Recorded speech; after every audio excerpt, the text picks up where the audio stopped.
வணக்கம் நண்பர்களே. திருச்செந்தூர் செந்திலாண்டவர் திருக்கோவிலில் இருக்கிற நாளிக்கிணறு புண்ணிய தீர்த்தம் பற்றி தான் இந்த பதிவில் பார்க்க போகிறோம். முருகப்பெருமானோட அறுபடை வீடுகளில் 2ஆம் படை வீடான திருச்செந்தூர் ரொம்பவே விசேஷம். முருகப்பெருமானோட அவதார நோக்கமே சூரபத்மனை வதம் செய்வது தான்.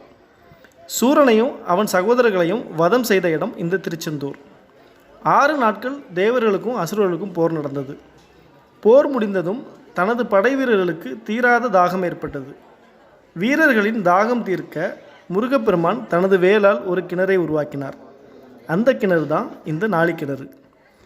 கந்த புஷ்கரணி என்று அழைக்கப்பட்ட இந்த தீர்த்த கிணறு இப்போது நாளிக்கிணறு என்று அழைக்கப்படுது. கடற்கரையில் அமைந்திருந்தாலும் இந்த நீர் உப்பு கரிப்பதில்லை, சுத்தமான நன்னீராகவே உள்ளது. கடலில் குளித்துவிட்டு இந்த நாளிக்கிணறு தீர்த்தத்தில் நீராடி முருகப்பெருமானை தரிசனம் செய்தால் சகல நன்மைகளும் வந்து சேரும். திருச்செந்தூரில் இதற்கு முன்பு காயத்ரி மந்திரத்தின் 24 எழுத்துக்களை குறிக்கும் விதமாக 24 தீர்த்தங்கள் இருந்ததாக சொல்லப்படுது. இதில் பல தீர்த்தங்கள் கடற்கரை மணல் மூடி காணாமல் போய்விட்டன. 1 சதுரடி பரப்பளவும் 7 அடி ஆழமும் உள்ள இந்த சிறிய நாளிக்கிணறு தீர்த்தம் கோவிலுக்கு தெற்கு பகுதியில் கடற்கரையோரம் அமைந்துள்ளது. திருச்செந்தூர் பற்றிய முழுமையான பதிவு நம்ம சேனலில் போட்டிருக்கிறோம். லிங்க் டிஸ்கிரிப்ஷனில் இருக்குது. நன்றி. ஓம் சரவணபவா.